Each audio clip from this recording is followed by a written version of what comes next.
to die. Yeah. Oh, it's beautiful. Gotten?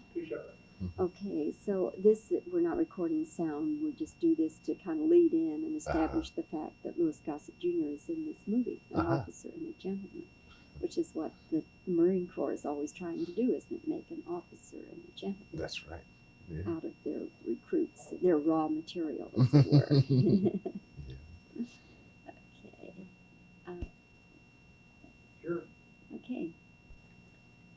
Well, Louis Gossett Jr., how nice to meet you. It's my first time to meet you, except on the screen. And I'm really impressed with your movie, An Officer and a Gentleman. And your role, I think, is going to, well, you are a star, but I think it's going to be your most memorable film role. Do you have that feeling? I think so, too. I think because the film itself is so good and everyone else in it is so good that it lifts everybody up. Taylor Hackford, our director. Richard Gere is a major actor now. I've always known he was a major actor, but he never had the proper vehicle. And now he has it, and he's home free too. And Deborah and everyone else.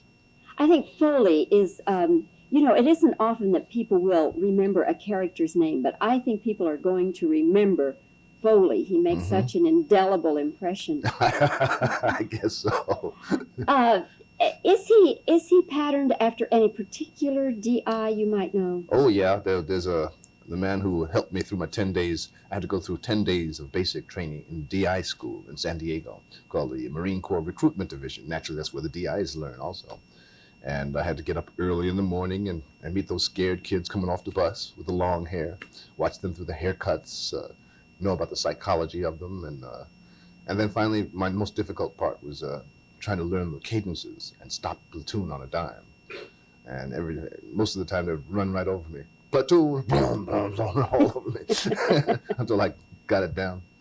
But I think this is very memorable for everyone. And the audience seems to have wanted something without special effects for such a long time. Something simple, something with a very warm, happy ending.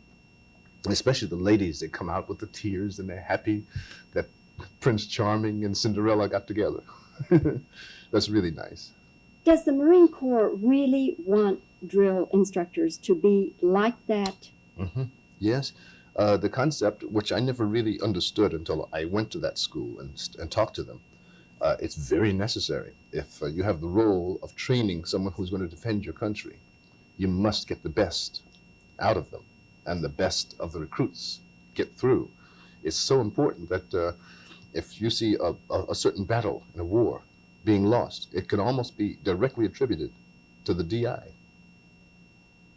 So all that harassment and everything, that's planned and programmed. Planned and programmed, very psychological. They must be stripped of almost everything but their spirit and then rebuilt as a group, someone who's going to help their fellow men, someone who cares, someone who's in top shape, emotionally, spiritually, mentally, physically, obviously.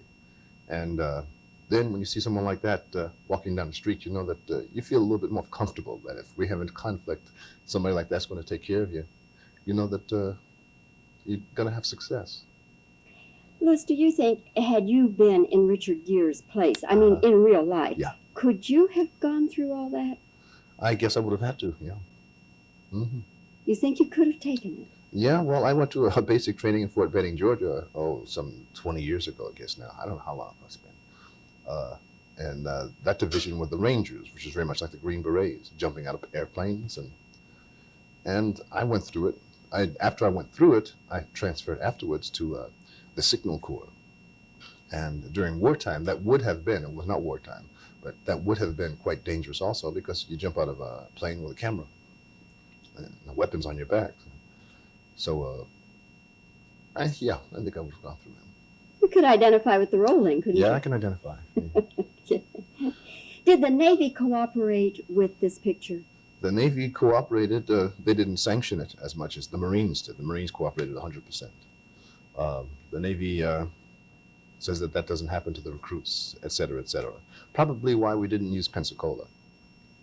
But I think when they see the film, I think they'll cooperate completely. I think they'll be behind us. This role of Sergeant Foley, the drill instructor, Lewis. Was it written for a black actor? No, I was the only black actor considered for that role. I was only considered for 5 minutes after I got it because it was a brand new thought on the part of the producer, Marty Elfan. Myself and my agent were looking at things, and he said, well, here's a part here. It's just a part. I think I'm going to call Marty and see if he ever thought of using someone like you in it. He got on the phone, he called Marty Elfan, and Marty had said, my goodness, that's exactly who we need. And 5 minutes later, I had the role. That's a wonderful, wonderful story. It's nice, yeah. Yeah. How do you feel about, there's so much talk now that Hollywood isn't doing right by its black actors. Mm-hmm. How do you feel about that, Lewis? I think it's true, but I think it's more than black actors. I think it's the minorities, it's the women, it's everyone.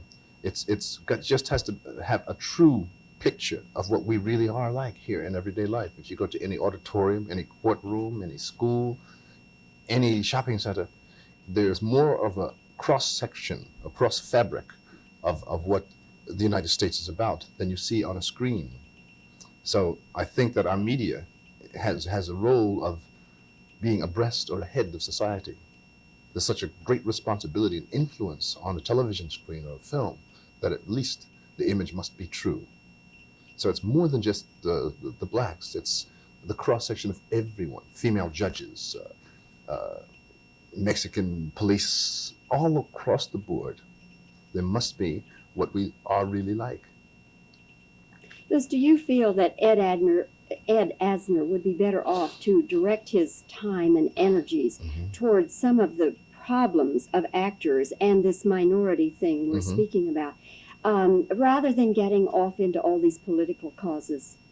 I'm not sure. He sent me a whole thing of things. I'm trying to read up on his position because I didn't follow it as seriously as I did before because I was doing a series. And I haven't come with a conclusion yet. I'm not sure. Naturally, I would like to see our union be as adamant about it as the NAACP. But I can't make a statement until I finish reading all of the things that has happened. So I asked Screen Actors Guild to send me an entire thing of all the clippings and all the statements so I could follow it very specifically. So then I can make an intelligent statement about it. Do you know Mr. Asner? Oh yeah, I've worked with him in Skin Game. I shot him in Skin Game. So are you friends or you're just professionals? We're friends. We're friends. I haven't seen a great deal of him, but we're friends. But even if we were friends and I disagreed with him, I still would say that. But I'm not sure yet. Okay. Lewis, what is the current status of your problem with the authorities? Oh, it's finished. The largest part of it was the headlines. Nothing was ever filed. And it was an ex-wife trying to get custody, now that I'm getting famous, of my son. So it was a setup, complete setup. And none of it was true? No. We went to the courtroom, it lasted 5 minutes, they threw it away. There was no evidence, insufficient. Lewis, though, do you worry that people, they saw the original headlines and then maybe they didn't see... That was the biggest crime. Yeah. Now, once it's thrown away, the same headlines should be put down, saying that this was nothing. But one of the main reasons why I'm going across the country, using the opportunity of the film to do it, is to come and see people in person and ask them to look at the condition of work, look at me. I wish my son would be here. He's with me. He lives with me. And to let people draw their own conclusions rather than listen to slander, which is what it really is. And I expect more of one sense or another. Once you get more and more famous, things like that seem to happen. How old is your son? He's 8. 8 going years on old. 80. Yeah. Did that just devastate you, Lewis? No, I have a philosophy. It's a thing that if you things happen for reasons, and I believe that this particular time I was so involved in my career that I might have been taking him a little bit for granted, and now it's made us much, much closer. He missed me so much that when they left him in foster home, he jumped, almost knocked me down. I said, "Oh, babe," and we hugged and stuff. He said, "What was that all about?" I said, "I don't know. Where do you want to go now?" So we went to the movies and we went away for a while and we talked for the first time like two adults almost. And he still doesn't understand what happened. The only thing I can do is for him to still love and respect his mother. He doesn't live with her, but he must. That's his mother. He must love and respect. And I must hold all negatives away and continue to go the way I was going. As a matter of fact, this made me, I think, a better father. Was there more to the charges? The charge was, as I recall, that you were giving drugs to the boy. And were there other charges on top of that? Not really. The rest was obliterated. I had just moved into a home, and they searched the home and the grounds, I guess maybe 3.5, 4 hours, till they found something, which did not belong to me because I had just moved in there. I hadn't unpacked. And the fact that, and I was not charged with giving the drugs. It was the lady, my fiancée, who had been accused of that.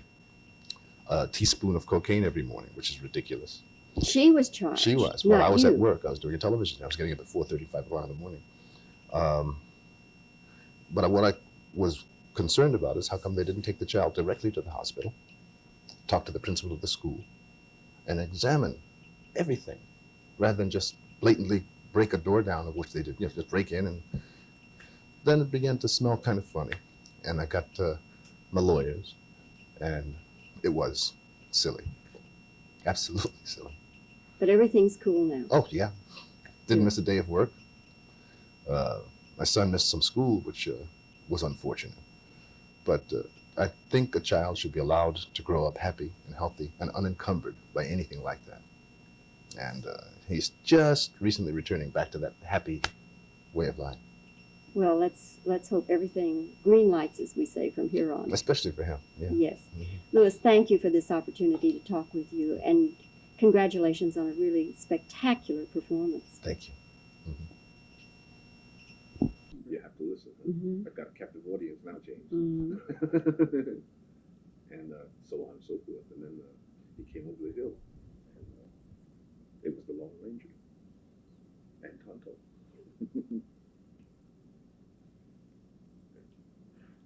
Okay. And then when the platoons would come out, and I say company halt, if I didn't say it the right way, they'd march right on over me. And then I'd look around, there'd be a whole bunch of DIs. Okay, Bill, that ought to do it. We can do questions now. All right. Okay, anytime. Louis, do you feel that the public is apt to remember you and Foley more than any of your other roles? I think so, besides Phil. Okay. Is Foley the drill instructor based on any drill instructors you have known? As the chief drill instructor. Do you think in real life you could take the stuff that Foley dished out? Oh, sure. I did it before. I could do it now. If my back was on. Okay. Did the Navy cooperate with this picture? For the most part. Okay. All right, keep going.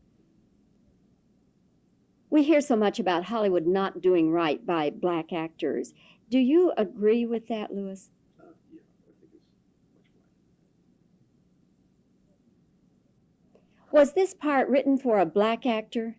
No, it wasn't. I was the only one. Myself and James Johnson.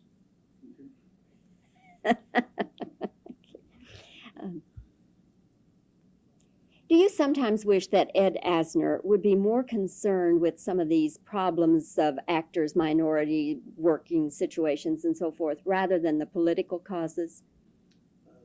Somewhat. I'm still reading about that. No, keep going. Louis, what is the current status of your problems with the authorities? That's all. What was behind that whole situation? Okay, let me think. What then was the story behind the story on that?